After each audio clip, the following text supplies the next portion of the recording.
तो दोस्तों आज हम फिर से आपके लिए लेकर आए हैं देश दुनिया की सभी ताजा बड़ी खबरें। फटाफट एक एक कर विस्तार से आज आपको बताएंगे, तो वीडियो को अंत तक जरूर देखें। दोस्तों वीडियो बनाने में हमें काफी मेहनत लगी है, तो वीडियो को दिल से लाइक कर दे। जी हां दोस्तों, पहली खबर में आपको बता दें कि यूपी में चुनाव से पहले भाजपा को लगा बड़ा झटका। बीजेपी के 7 विधायक समाजवादी पार्टी में हुए शामिल, योगी की बड़ी मुश्किलें। वहीं आपको बताएंगे दोस्तों की मुसलमानों के विरोध में उतरी असम की बीजेपी सरकार। इस्लामिक संगठन पीएफआई पर असम की बीजेपी सरकार ने प्रतिबंध लगाने की मोदी से की मांग।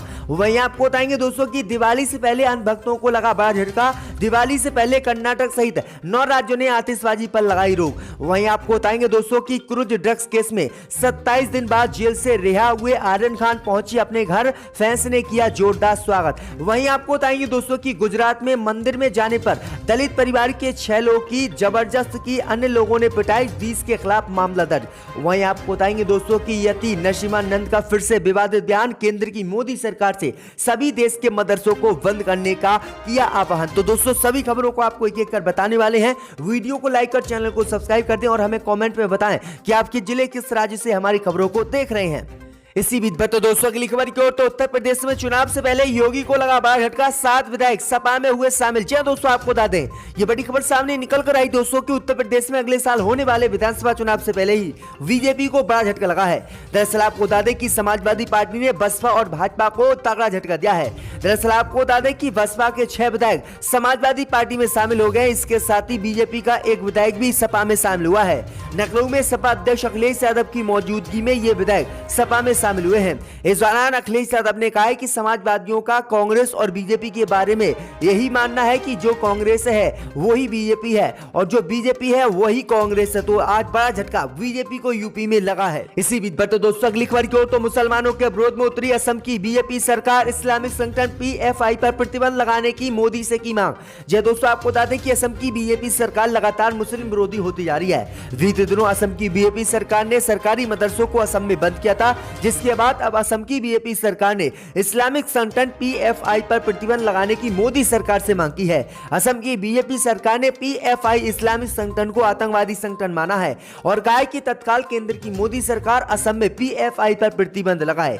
वहीं आपको बता दें कि अगर पीएफआई पर प्रतिबंध लगे तो आरएसएस पर भी प्रतिबंध इस सरकार को लगवाना चाहिए, क्योंकि आरएसएस के लोग राम और गाय के नाम पर हर किसी व्यक्ति की लिंचिंग कर देते हैं, मार देते हैं, लेकिन इसको आतंकवादी संगठन कोई भी सरकार घोषित करने के लिए तैयार नहीं है। जबकि पीएफआई को आतंकवादी संगठन घोषित कर इस्लामिक संगठन को जो है बदनाम करना चाहते हैं ये लोग। तो ये बड़ी अपडेट आई दोस्तों, आपकी क्या राय, पीएफआई पर प्रतिबंध लगना देश में चाहिए या फिर नहीं, हमें कमेंट में जरूर बताएं। इसी बीच तो दोस्तों अगली खबर की ओर, तो अन्य भक्तों को लगा बड़ा झटका। दिवाली से पहले कर्नाटक सहित 9 राज्यों ने आतिशबाजी पर लगाई रोक। जी दोस्तों आपको बता दें, ये बड़ी खबर सामने निकल कर आई दोस्तों की दिवाली से ठीक कुछ दिन पहले ही कर्नाटक सहित 9 राज्यों ने आतिशबाजी पर रोक लगाई है और अन्य भक्तों को बड़ा झटका दिया है। दरअसल आपको बता दें कि जिन राज्यों ने आतिशबाजी पर रोक लगाई है, इनका विरोध हिंदूवादी संगठन सहित आरएसएस ने किया था और मांग की थी कि दुनिया भर के कार्यक्रम होते हैं तो उसमें आतिशबाजी की जाती है, पटाखे जलाने दिए जाते हैं, लेकिन जैसे ही हिंदुओं की दिवाली का त्योहार आता है तब इस पर रोक लगा दी जाती है। केंद्र की मोदी सरकार सहित सुप्रीम कोर्ट से अन्य भक्तों ने मांग की थी कि आतिशबाजी की दिवाली पर इजाजत दी जाए, लेकिन सुप्रीम कोर्ट ने इससे इनकार कर दिया, जिसके बाद कर्नाटक सहित 9 राज्यों ने आतिशबाजी पर रोक लगा दी और ग्रीन पटाखों को जलाने की इजाजत दी है। दरअसल हम बात करें दोस्तों तो अब तक दिल्ली, पंजाब, महाराष्ट्र, राजस्थान, हरियाणा, उत्तर प्रदेश, उड़ीसा, पश्चिम बंगाल, असम, इन राज्यों ने आतिशबाजी पर दिवाली के दौरान रोक लगाई और पटाखों पर भी इन्होंने बैन लगा दिया। तो ये बड़ी अपडेट आई दोस्तों की योगी ने भी दिवाली पर अन्य भक्तों को बड़ा झटका दिया और यूपी में भी दिवाली के मौके पर आतिशबाजी पर रोक लगा दी। तो ये बड़ी अपडेट आई दोस्तों। इसी बीच दोस्तों अगली खबर की ओर, तो त्रिपुरा में चुनाव से पहले भाजपा को लग सकता है बड़ा झटका। टीएमसी में शामिल होते हैं भाजपा के 1 दर्जन विधायक। जी दोस्तों आपको बता दें कि पश्चिम बंगाल विधानसभा चुनाव के जीत के बाद अब टीएमसी लगातार दूसरे राज्यों में चुनाव लड़ने की कवायद कर रही है। इस बीच खबर सामने निकल कर आई दोस्तों की टीएमसी ने त्रिपुरा में विधानसभा चुनाव लड़ने का ऐलान कर दिया। वहीं आपको बता दें कि त्रिपुरा में अब बीजेपी को तगड़ा झटका टीएमसी दे सकती है। दरअसल आपको बता दें कि बीजेपी के असंतुष्ट त्रिपुरा के विधायक जो है आशीष दास जल्द ही टीएमसी का दामन थाम सकते हैं और इससे पहले भी कई विधायक पश्चिम बंगाल में बीजेपी के टीएमसी में शामिल होते हैं। बड़ी अपडेट आई दोस्तों कि अब त्रिपुरा में बीजेपी को बड़ा झटका ममता बनर्जी देने वाली हैं। लगभग 1 दर्जन विधायक बीजेपी के टीएमसी में शामिल त्रिपुरा में हो सकते हैं। इसी बीच पर दोस्तों अगली खबर की ओर तो ड्रग्स केस में गिरफ्तार हुए शाहरुख खान के बेटे को 27 दिन बाद मिली जमानत, जेल से आए बाहर।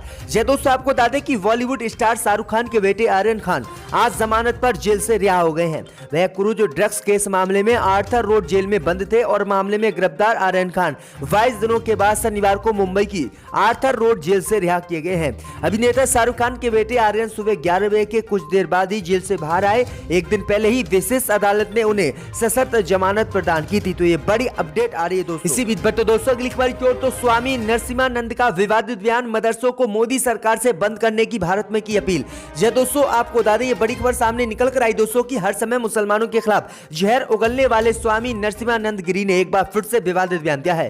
दरअसल आपको बता दें कि स्वामी नरसिम्हानंद महाराज ने कहा है कि दारुल उलूम समेत देश के सभी मदरसों को केंद्र की मोदी सरकार को बंद करना चाहिए, अन्यथा मोदी सरकार विश्व के विनाश की जिम्मेदारी लेने के लिए तैयार हो जाए। दरअसल आपको बता दें कि उन्होंने कहा है कि मदरसों में आतंकवाद की शिक्षा दी जाती है, इसलिए मदरसे लगातार हिंदुओं को टारगेट करते हैं, इसलिए मोदी सरकार को तत्काल मदरसों को बंद करना चाहिए। जिस तरह से असम में बीजेपी सरकार ने मदरसों को बंद किया है, उसी तरीके से केंद्र की मोदी सरकार को पूरे देश में मदरसों को बंद करना चाहिए। तो ये बड़ी अपडेट आई दोस्तों। इससे पहले नरसिम्हानंद ने इस्लाम सहित कुरान और मुसलमानों को लेकर विवादित बयान दिया, जिसके बाद कई बार इनके साथ विवाद भी हुआ है। इसी बीच पर तो दोस्तों अगली खबर की ओर तो पाकिस्तान की जीत का जश्न मनाने वालों की पैरवी में आई महबूबा मुफ्ती प्रधानमंत्री मोदी को लिखी चिट्ठी।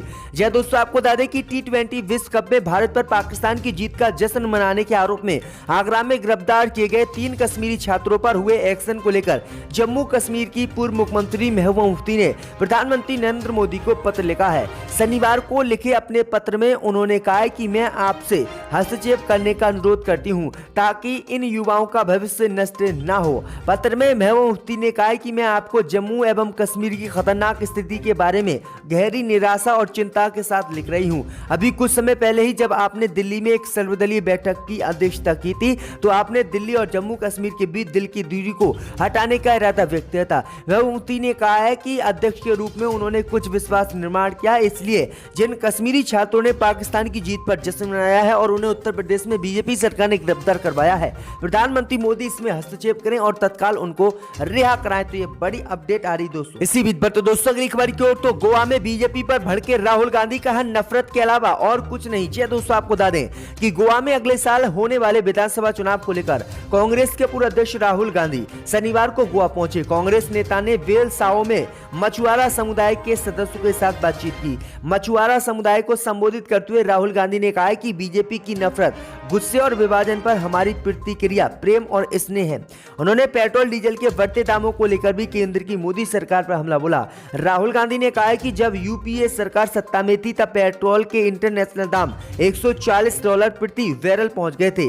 आज पेट्रोल और डीजल के इंटरनेशनल दाम जब हम सत्ता में थे उससे काफी कम है, लेकिन आपको पेट्रोल और डीजल के लिए बहुत ज्यादा भुगतान करना पड़ रहा है। मछुआरा समुदाय को संबोधित करते हुए राहुल गांधी ने कहा कि हमने छत्तीसगढ़ में चुनाव लड़ा और किसानों का कर्ज माफ करने का वादा किया था और हमने किया।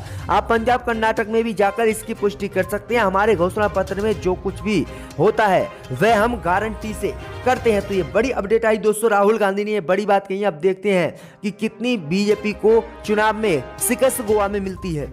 इसी बीच बता दोस्तों अगली खबर की ओर तो गुजरात में मंदिर में दलित के जाने पर 6 लोगों पर हमला। जी दोस्तों आपको बता दें कि गुजरात के कच्छ जिले के गांधीधाम शहर के पास एक गांव में एक मंदिर में जाने के लिए दलित परिवार के 6 सदस्यों पर करीब 20 लोगों ने कथित तौर पर हमला किया है। पुलिस ने ये जानकारी दी है। पुलिस ने बताया है कि इस संबंध में 2 FIR दर्ज कर ली गई हैं। वहीं आपको बता दें कि पुलिस ने दावा किया है कि गुजरात के मंदिर में जब दलित परिवार पूजा करने के लिए गया था तो इस पूजा करने का विरोध अन्य समुदाय के लोगों ने किया था, जिसके बाद इनकी पिटाई अन्य समुदाय के लोगों ने की और इसमें 6 लोग गंभीर रूप से घायल हो गए हैं दलित परिवार के और 20 लोग के खिलाफ मामला दर्ज किया गया है। तो ये बड़ी अपडेट आई दोस्तों कि दलितों के मंदिर में जाने पर किस तरह से अन्य समुदाय के लोग, हिंदू जो समुदाय है उनके लोग जो है दलितों को परेशान करते हैं। आपकी क्या राय, कमेंट में हमें इस खबर पर जरूर बताएं।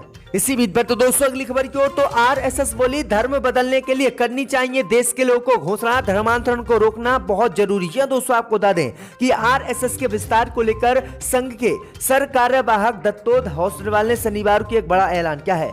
उन्होंने कहा है कि संघ ने अगले 3 सालों में यानी 2024 तक देश के हर मंडल तक अपने संगठन को पहुंचाने की योजना बनाई है।